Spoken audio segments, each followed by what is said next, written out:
पण असल्या धूळ भरल्या घरात राहावं कसं सांगायचं? हे घर नाही आलं तर घर पण आणावं लागेल.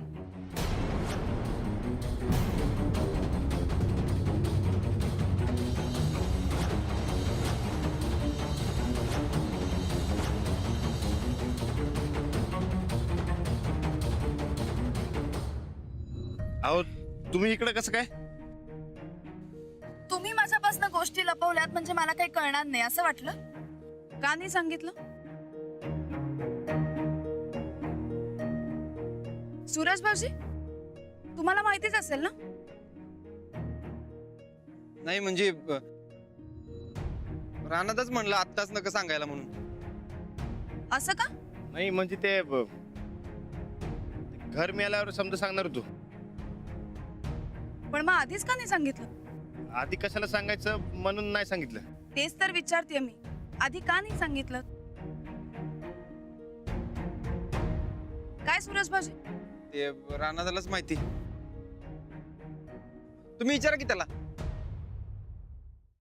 आम्ही दुसरी काय काम आहेत का बघतो तोवर. जाऊ दे चल. अरे ऐक, अरे मी बी ते कामाचं बघतो. तुमचं बोलून झालं की हाक मारा मला, आलोच. हे थांब. त्याला काय मदत पाहिजे का ते बघतो. थांबा.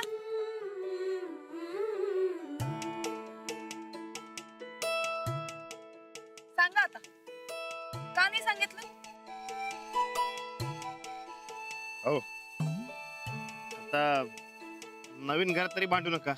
अहो मी सुद्धा काही भांडत नाहीये. मी फक्त विचारते. सांगा, का नाही सांगितलं? त्या तोंडानं सांगायचं तुम्हीच सांगा. इकडे हातचा वाडा बी गेला, शेतातलं घर बी गेलं. अहो हे समजा सांगायचं धाडसच झालं नाही. मग तिकडे आम्हाला एक काळजीच असते.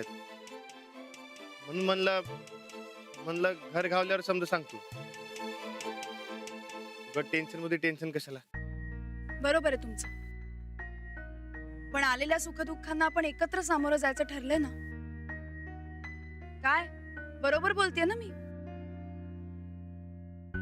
वय आता आपली गरज आहे ना व तेव्हा नाहीलाच आहे. अहो लय घर उडकली, हेच गावलं.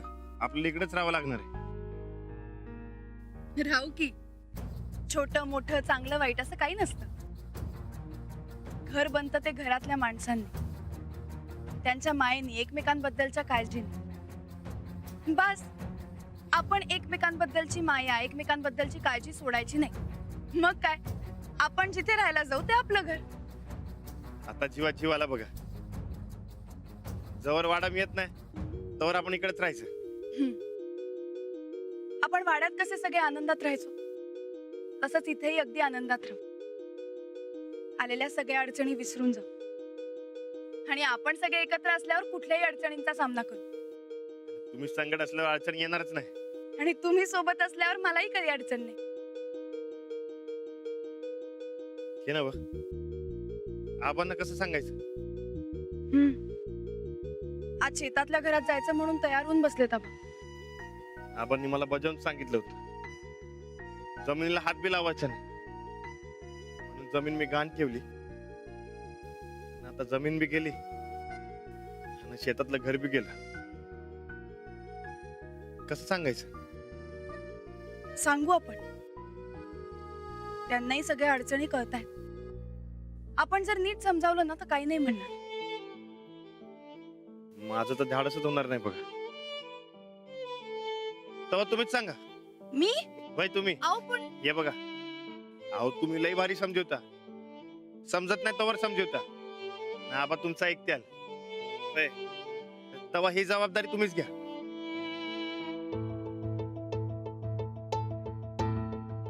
ठीक आहे, मी समजावेन आपण. चला.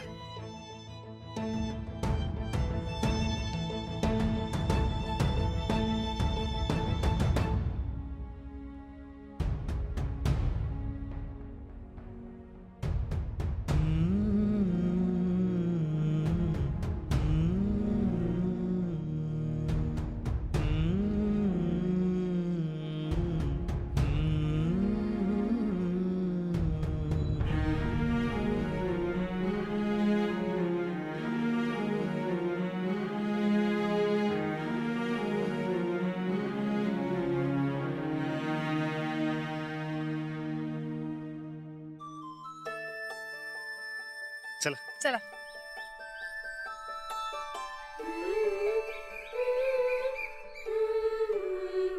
या.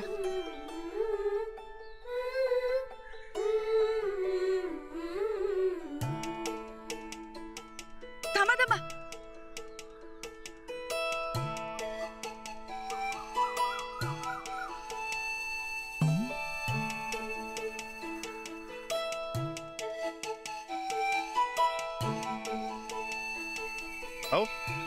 अहो हे काय करताय? थांबा.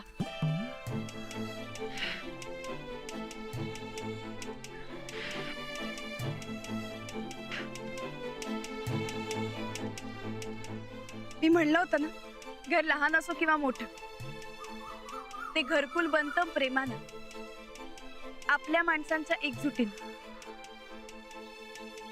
वास्तू कशी का असे ना, आपण तिला घरकुल बनवू.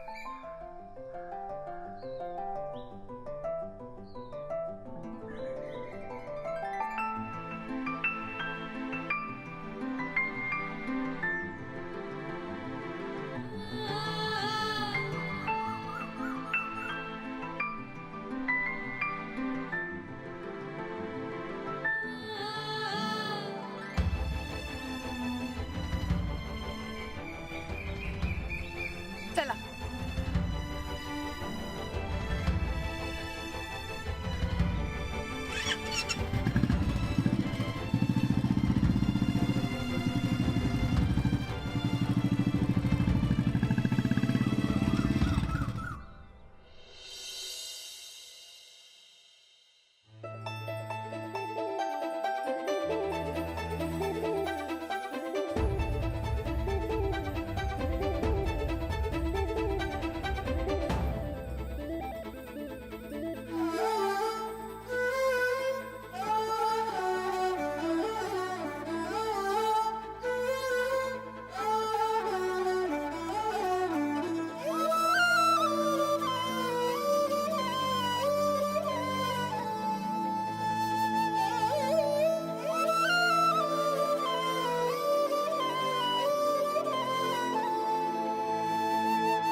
माझ्या पोराचं वाटोळं केलं ना तुम्ही.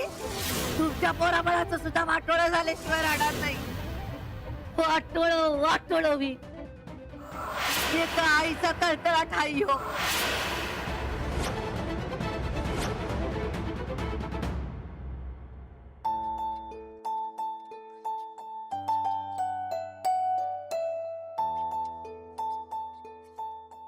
आबा, हा निघायचं ना. झाली माझी तयारी झाली. आबा, नाही काय काळजी करू नका. शेतातल्या घरात गेल्यानंतर आम्हाला नांगर धरायला मिळेल. लय भारी वाटेल आम्हाला शेतातल्या घरात गेल्यावर. आपण शेतावर नाही चाललोय, म्हणजे नाही जाता येणार.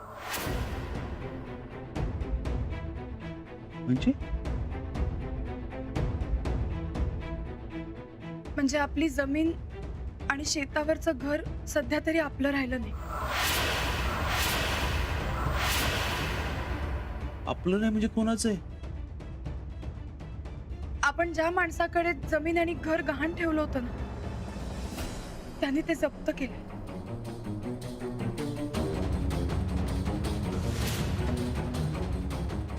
आणि जोवर पैसे देत नाही तोवर परत करणार नाही असं म्हणतो.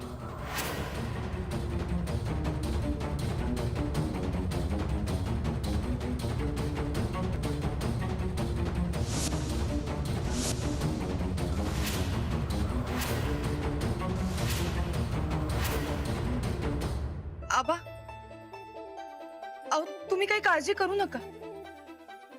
आपण दुसरी सोय केली आहे. म्हणजे एक घर आहे, जरा लहान आहे, पण पुरेल आपल्याला. पण असं कसं? सध्या आपण खूप अडचणीत होत, म्हणून सगळीच लोक फायदा घेत आहेत त्याचा. पण तुम्ही काही काळजी करू नका, आपण मार्ग काढूया. सगळं माझ्यामुळे होत.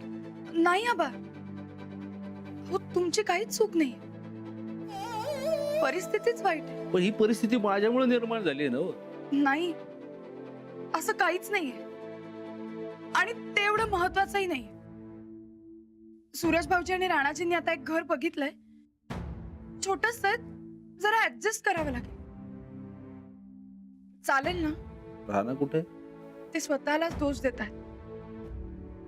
घर त्यांच्यामुळे गेलं असंच त्यांना वाटतंय. त्याचा काही दोष नाही, दोष माझा आहे.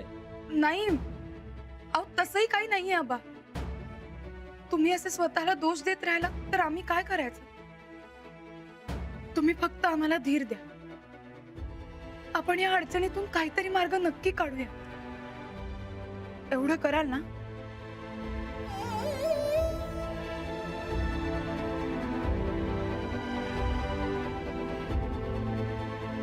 आबा,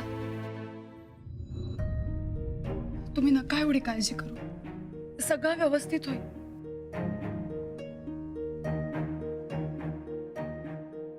आजची रात्र या वाड्यातली शेवटची रात्र असेल. मी आणि राणाजी सकाळी सगळे आवरावर करतो, मग आपण निघूया. चालेल ना?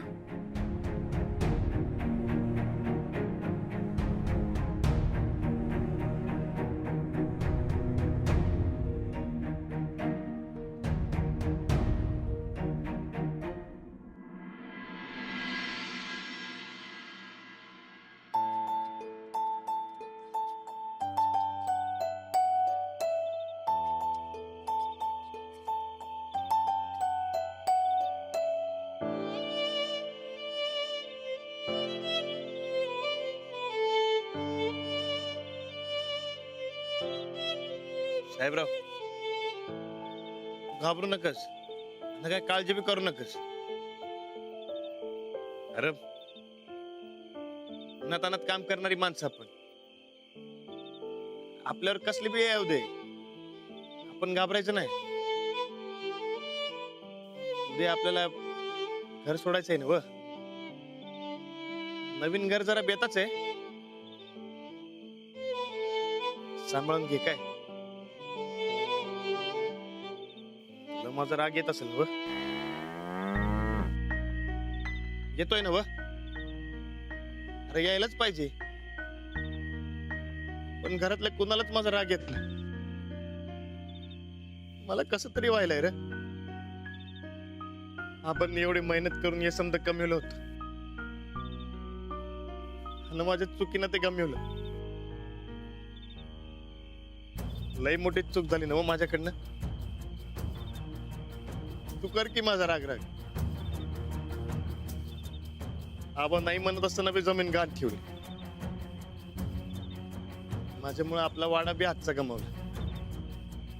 माझ्यामुळे आबासनी लई वाईट वाटत असेल ना.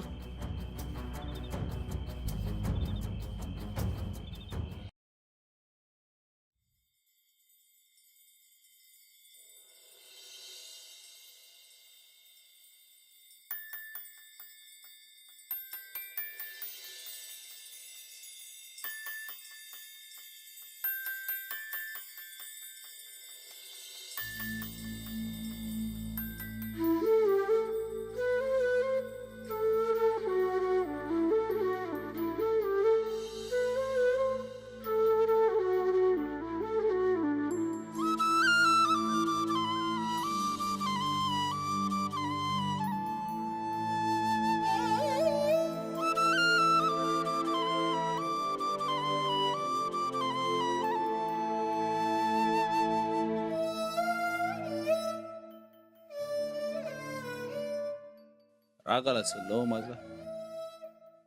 तुम्हाला पूर्ण अधिकार आहे आमच्यावर चिडायचा. माझ्यामुळेच घरादारावर ही येळ आली. माझ्या चुकांची सजा पोरांना भोगावी लागते. पोरं काय बोलत नाही, पण त्यांच्या मनात ती काळजी कळतीये मला. तर मी तरी काय करू? नशिबाचं दानच उलट पडत गेलं. म्हणजे राजकीय कारकिर्दीचं मला काही वाटत नाही, पण माझ्यामुळं पोरांचा संसार उघड्यावर आला. जीव तिळतिळ तुटतोय, पण सांगू कुणाला? खरंच आज तुम्ही पाहिजे होता सोबतीला. आता एकट्याच्यानं हे ओझं नाही पेलवत.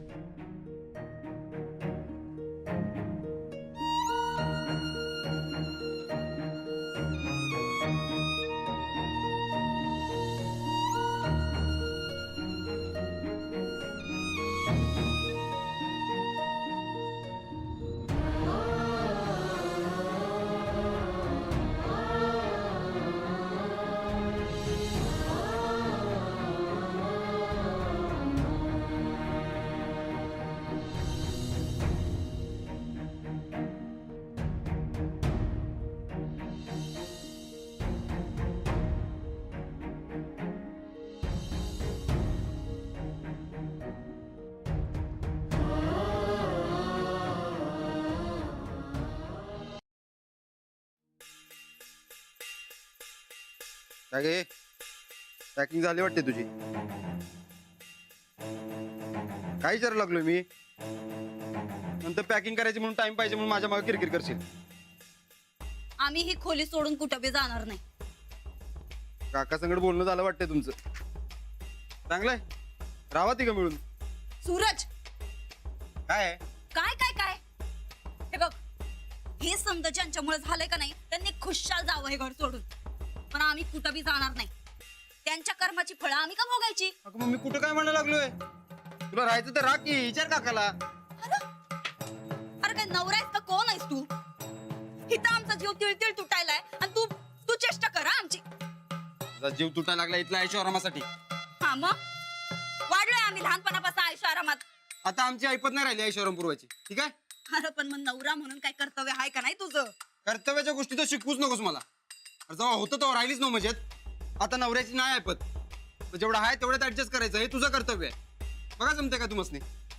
नाही, कारकुनाच्या पोरांना जमत असेल तसलं, आमच्या सारख्या खानदानी पोरीला नाही जमायचं. बघ तुझं तू बघ, माझ्या मागे किरकिर लावू नकोस. हे बघ सूरज, आम्ही कायमच आमच्या पप्पांच्या घरी निघून जाऊ हा, मग बोंबलत बसशील. मी कशाला बोंबलत बसू? तुला जायचं तर जा. नाही, आमच्या हक्काचं घर सोडू आम्ही का जाऊ? नाही जाणार आम्ही कुठं. अगं मग राहायचं. सूरज, अरे आम्ही हक्काचं बोलायलोय. तू भांडायला पाहिजे आमच्यासाठी. नवरा आहेस ना मग आमचा. अगे आधीच डोसकं फिरलंय माझं, त्याच्यात किटकिट करू नको सांगतोय. घरात आधीच सगळी टेन्शन मध्ये. आबा पार्क खचलाय तिथं. अगं जमीन नाही, घर नाही, रानात, आणि मी कसं बसं करायला लागलोय. तुला झेपत नसेल तर जा जिकडे बोंबला जायचं तिकडं. ए बोंबलत जा म्हणजे हा? नवरा आहेस का भूत आहेस रे तू? एकतर स्वतःच्या भावाच्या आणि बापाच्या चुकीमुळे रस्त्यावर आलाय ते आलाय, पण आम्हाला तुम्ही रस्त्यावर यायला सांगायलाय? आत्ताच सांगतो सूरज, आत्ताच सांगतो, आम्ही कुठं बी जाणार नाही. तुला आणि तुझ्या घरच्यांना कुठं जायचंय तिकडं तुम्ही बोंबलत जा. एक लावून का नका. हा उद्या आलो. थांब, अरे थांब की आलो.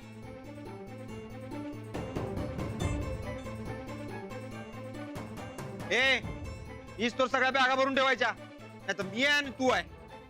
किती फोन वाजू दे, तुला हिसकत धावतो की नाही बघा.